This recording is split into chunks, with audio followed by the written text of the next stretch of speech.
All right, what's going on, Legion fans? Welcome to another episode of The Bad Pod, where we talk all things Bad Batch from the Disney Plus. That's right.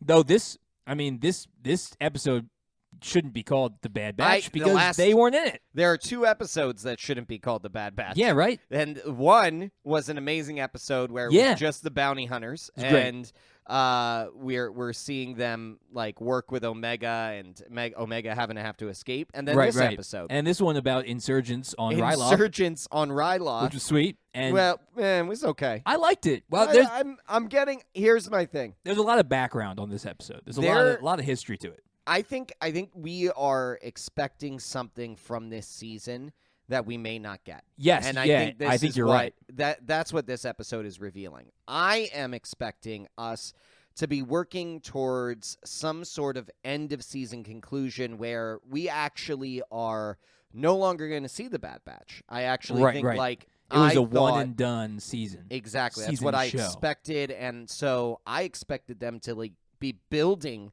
a lot more towards something here at the end of this season, and they're clearly not. I think they're playing the long game. I think they're playing the long game. I think there's going to be more seasons because of this episode. This episode has a feeling more like the Clone Wars. Yes, agreed. Like where you're getting a broader picture of what is going on across the galaxy, which is what we wanted. We wanted to see the Empire and what was happening. Yeah, exactly. We had just said a few episodes ago, like, I have no idea what's going on with the Empire. I have no idea how they're building their galactic hold. I have no idea how they're making this transition of power. Right. We're seeing that in this episode, and I think that is great. So it's not that I have an issue with the episode.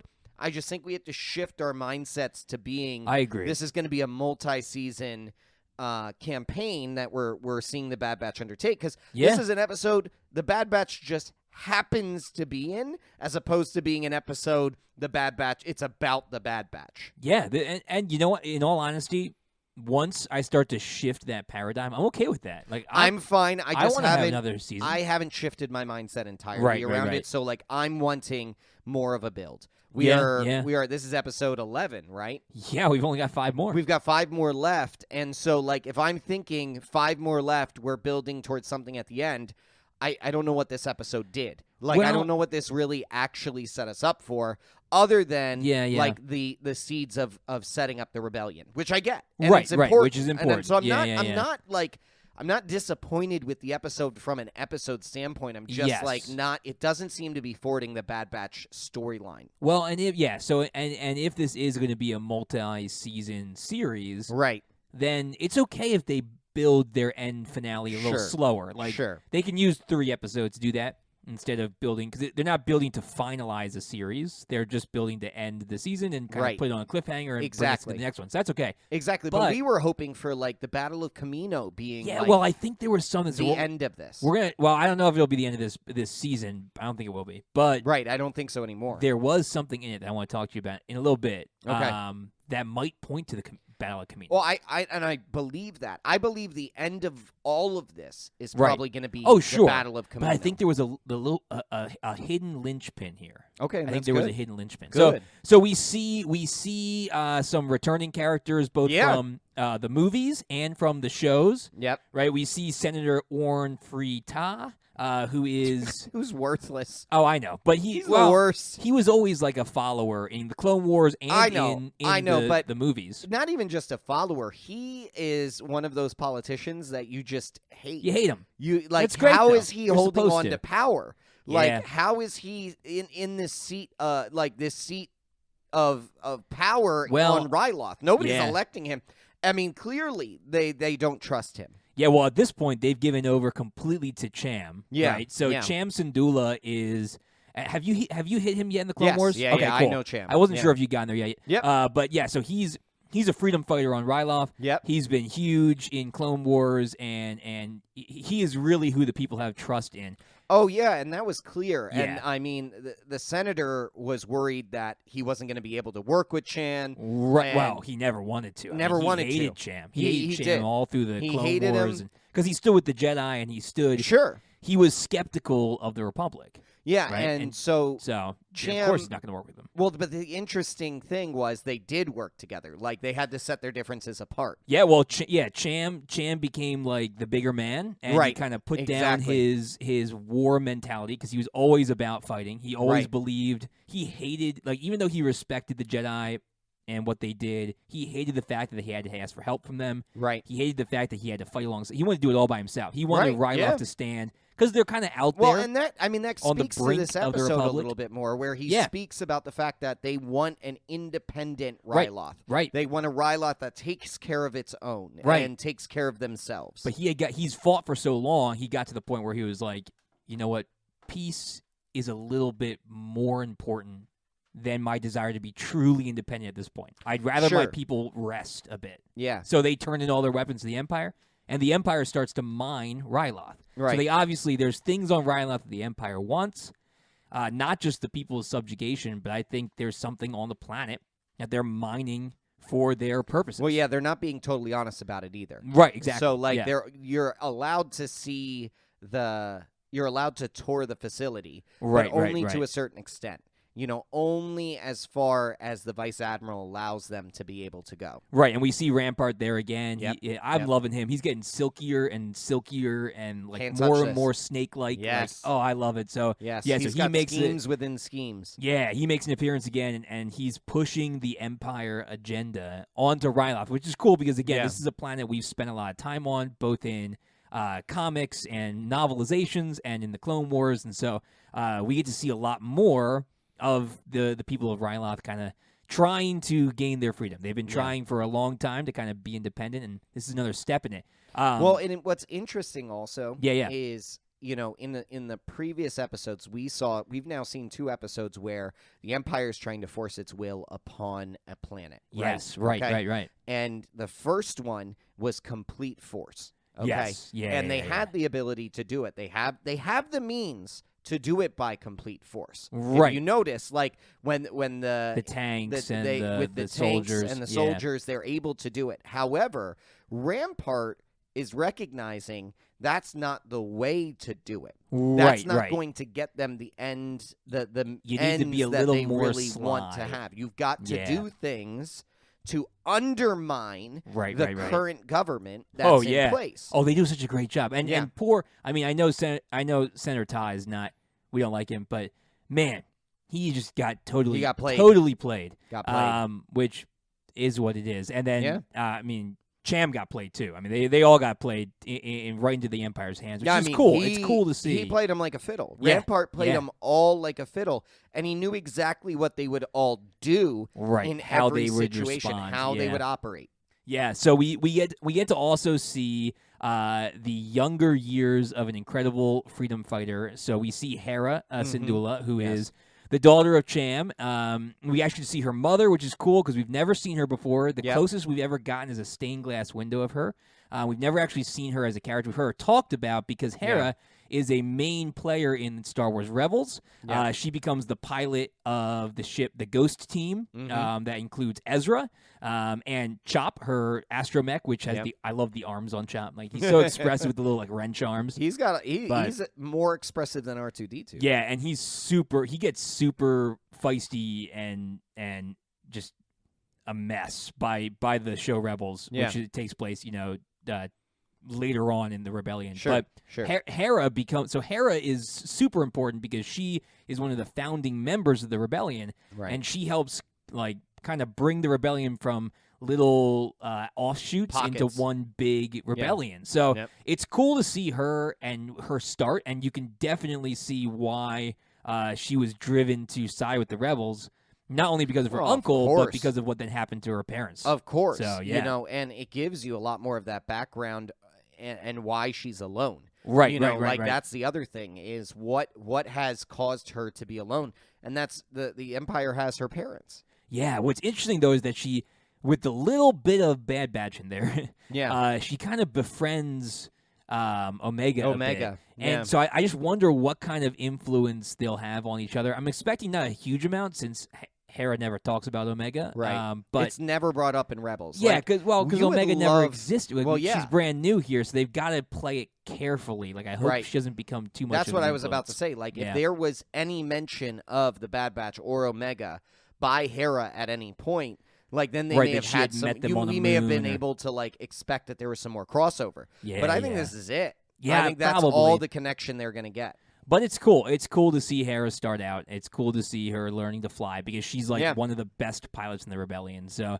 it's neat to see. She actually, I didn't remember this, but she gets a shout out in Rogue One by name. We don't actually see Hera, but they mention her in the Rebellion by name, which is pretty cool. I can't tell you the exact time. Oh, okay. But I'm gonna have to now. I have another reason to watch Rogue One, which you like always I don't need many reasons to watch Rogue One. It's so good, but apparently now I'm just gonna watch to hear Hera. That's it. Yeah, I think she was mentioned in light of like training rebels. Oh, okay. Because she's like a flight instructor. She becomes a flight instructor. Like she works with the pilots. But anyway, so we get to see the blossoming of her love for flight. Great. Which was super cool, and I thought the pacing was really good, and the emotional beats really good. But you're right. I mean, there was no Bad Batch. It was weird. There was no Bad Batch. This wasn't about Bad Batch. Like, I mean, and that's the thing. It was they're doing these episodes that are offshoots, or they have slightly tie into right.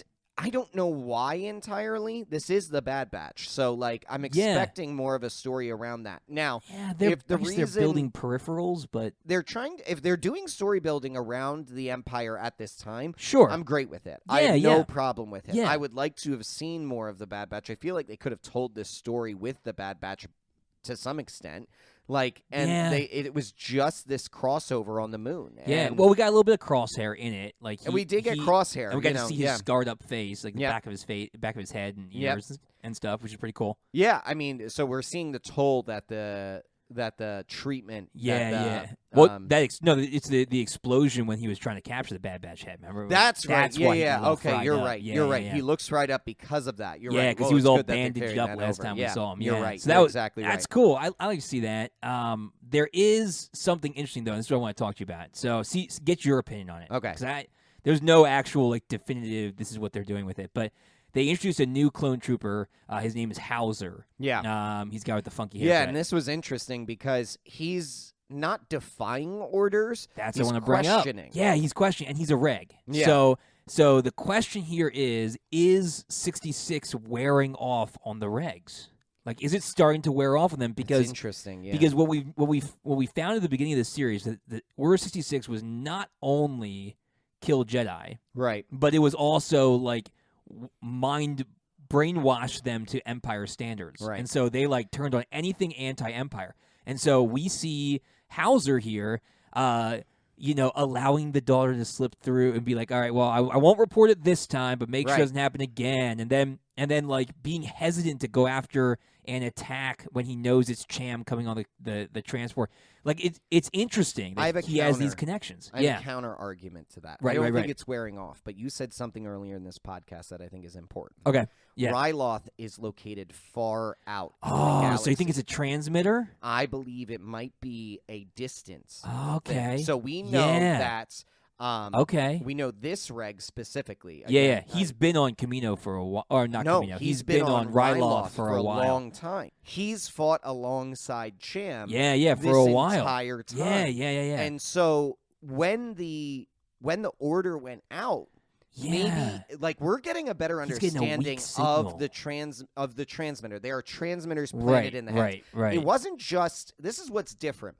We used to believe that Order 66 happened just because the Emperor called up each of the troopers and issued Order 66. Yeah, it was like a verbal thing. Hearing that, triggered in their minds, this is what you need to do. Right, kind of like a Winter Soldier thing. When he hears the commands, it activates the brainwashing. That is what we were made to believe. Yeah, however, this is different, though. We know that this is a transmitter. It's specifically called a transmitter in their brains. Yeah. So is it instead a signal that is being put out, probably from Coruscant, because we have to believe that the Emperor, and because Ryloth is so far, he's not getting that signal as strongly, or as frequently, because the others are still under the influence, but they've come from Coruscant or they've come from Kamino to Ryloth.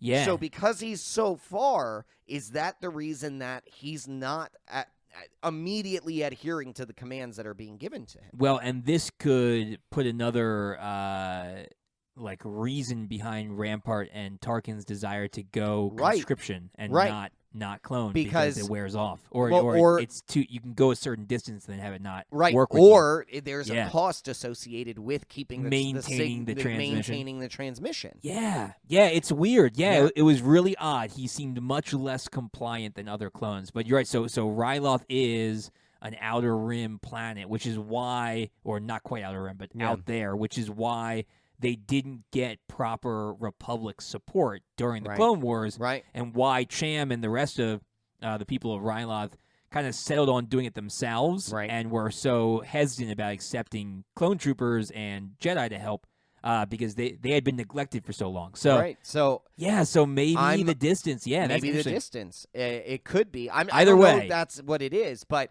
there is something going on.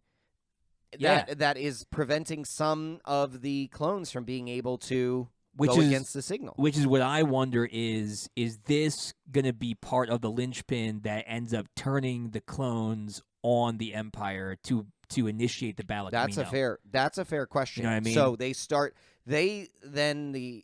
we go down that line. The Bad Batch is actually responsible for destroying the signal or destroying the implants something or like destroying that. something along those lines. But then the Empire has already built up enough conscription forces to be able to fight them off. Exactly. And so there's got to be some way for the clones to break from the Empire to create that battle. And so is this the beginning of that? Like, is Hauser maybe he's how they, or people like him, is how the Bad Batch figure out how they stop it, how they remove it from their brothers, which would be really cool. Yeah, I don't know. We need a better understanding of how the clones break away, because the reality here that goes along is we know the clones are not the troopers that we see in 4, 5, and 6. We know that for sure. Yeah, they're gone by then. They can't shoot. And then we also know that whatever troopers they get at the beginning have to be good enough. Whatever conscription soldiers have to be good enough to fend off and defeat clones. Well, but here's the problem. Like, that's the other thing. If they use all their good ones up on the Battle of Kamino and other battles with clones, then if clones end up turning, then with clones you just grow more, and they're all already that good. Yeah. The Empire that will then have to, and we see it in Rebels where they have academies where they have to train them up, and so it's going to take a while. They're not going to be as good as they're never going to be as good as the clones. See, I was actually going a different way. I was going along the perspective of, when we see the Empire in 4, they have been victorious for quite some time. Yeah, for sure. They're not really fighting anymore, right? Okay, so maybe they've gotten lax. Okay, yeah, maybe. So I think drunk on power, a little bit drunk on power, or sounds villain-like, or really, there's the idea that a army at war will always be better than an army at rest. Yes, that's true. And the reason for that is they continually have to be pushed. They are continually driven to be better, and no amount of training actually prepares you for the real thing. Right, that's true. So, then what ends up happening is exactly what we see one of the soldiers actually say, which is enlisting as a trooper would give you a really well-paying and stable job. Right, takes care that of actually them. at that time doesn't seem very dangerous. So somebody who may not really be interested in war ends up joining up. Yeah, it's true, because it's peaceful. Because it's actually a peacetime. They're just doing patrols. They're doing patrols. Whatever. They're doing those things. So they're not battle-tested. They're glorified Empire mall cops. Exactly. They're like, whatever. Exactly. Have a few extra donuts. There's no rebels around here. It's Bane. Yeah. Your victory has made you weak. That's right. Yeah, and for sure. So it could be that same idea, because I like that. Once the clone clones are defeated and they establish a strong hand throughout the galaxy, right? Who's standing against them? Right, because the rebellion. The rebellion takes a long splintered. time. Yeah, exactly. They've got to grow. They've got to come together. They've got to get develop. organized. Yeah. It takes them time to get organized. It takes them time to grow. They have to train themselves because the rebels, think about the rebels. They're not soldiers. Most of them are not. The majority of rebels are not soldiers. They become soldiers, right? But they're out of necessity. But they're not trained. Yeah, and they don't have farmers and pitchforks. You know, the Empire has academies to send them to. You know, the rebels, they don't have that. So you have this period of time. Yeah, but you have this period of time of 20 years where the Empire is actually the most stable and peaceful thing in the environment in the galaxy. I see what you're doing here. I see what you're doing. What? You're trying to convince me that the Empire was the right course of action. I see what you're doing here. I am just saying. It's like the only time that they had peace and stability in the galaxy. I mean, everything else is turmoil. I'm just saying. Which you're not wrong. Am I right or am I wrong? Yeah. You're well, I don't know because I don't know all of history. Well, back in the glory days of the Jedi before the Council, back in like the old Republic and everything, things are pretty good. I think they're pretty good. Yeah. It's a lot of turmoil, you know. There's a lot of arguments, you know. Yeah, there are a lot of issues across planets, you know. I'm just saying. Well, the problem with the Empire is though, if there's an argument, you just get choked to death. Well, I think you got to handle things one way or another. But you get my point. Yeah, I get you. Now, they get soft because they get soft, they get weak, they get that makes lax. sense. Yeah, okay. And like, so my they point get bad shots. is we need. We went down a rabbit hole here, but no, it's part of it. But all of this transition needs to happen. Yeah. We need to have a battle of Kamino, where the clones rebel against the conscripted, and the Empire and what they're doing, but are defeated. Right.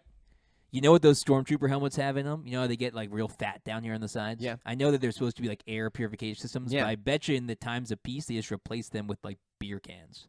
That's why they're such bad shots because they're constantly just taking little sips. That is a helmet we need to make. There's constantly that is a helmet that needs to be made. Put an energy drink on your side. Oh my word! Yeah, they're constantly taking sips. There's room, and that's why their shot is a little. Can I throw something else in there? Of course, always. What was the armor that the clone was wearing? It was old school. It was like blue, and it had like the. He wasn't wearing stormtrooper armor. That's right. He still had the old clone armor on. Maybe he still had the old clone commander armor. Maybe the new armor in the helmets has something to do with the transmitters. Oh, so maybe it amplifies it. Maybe so that when they're farther away from the signal, he hasn't switched over to stormtrooper armor yet. Right. Yeah, that's true. That's going on the assumption that this is a transmission that we're going again. On that. Again. Yeah, but that's good. That's a good point. Yeah, he does He's not wearing. It's rare to see. It's rare to see the old clone trooper commander armor because the only person we've seen wear it really is Rex. Right. And Rex is obviously not anything part of the Empire. So that's true. That's a good point.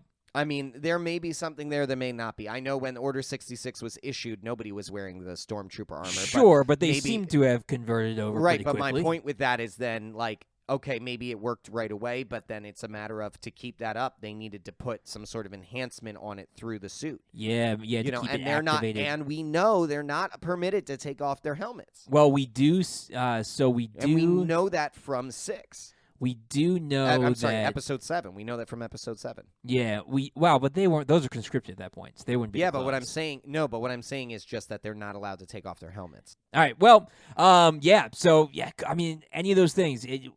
I'm hoping that we get to see some kind of degradation of the Order 66, so that we can see a reason as to why clones would eventually turn on the Empire. Right. We need to see a reason. It can't just be. The Battle of Kamino is not just the Bad Batch versus all. Right. There's got to be more. We've got to be able to free the brothers somehow. Right, because this is all about brotherhood. You know, like that's what this is about. So they're going to go back for Crosshair. They're going to try and figure that out. But I bet whatever it is that frees Crosshair, they look whatever it is that frees Crosshair is also going to be the rationale for how they free the other brothers. So at the same time that they save Crosshair, they're looking to save everyone. Here's the prediction. Yeah, they're gonna figure it out, but they're not gonna be able to save Crosshair. He's gonna die, and as he's dying in their arms, they're gonna realize it worked. Yeah, and now they have the tool to free other clones. Yeah, but it comes at the cost of Crosshair's life. It's interesting. I don't think Crosshair's making that alive. I don't think so either. I don't think any of them are, but I don't think. Well, I think he's they're all gonna ending die, before the end. Yeah, and that's a shame. That's going to be heartbreaking. He's so cool. Yeah. He's such a cool dude. He's got that crosshair on his face. Oh, does he? I wonder how he got his name. I don't know, but it's right there over his eye. All right, well, let's hope next episode has the Bad Batch in and is good. We'll see. We'll see. Thanks for listening to the Legion of Comic Correction. Don't forget to check out our other episodes streaming everywhere you listen to podcasts. We're also on the major social platforms like Twitter, Facebook, and Instagram. Just search Legion of Comic Correction. That's right. And make sure to check out our Patreon for exclusive supporter specials at patreon.com/Legion of CC. New episodes come out every Monday. And Wednesdays. No, just Mondays. And Wednesdays? I don't think we can do Wednesdays. We can do Wednesdays. All right, Mondays and Wednesdays. We'll see you guys next week. Same time, same place, same Legion.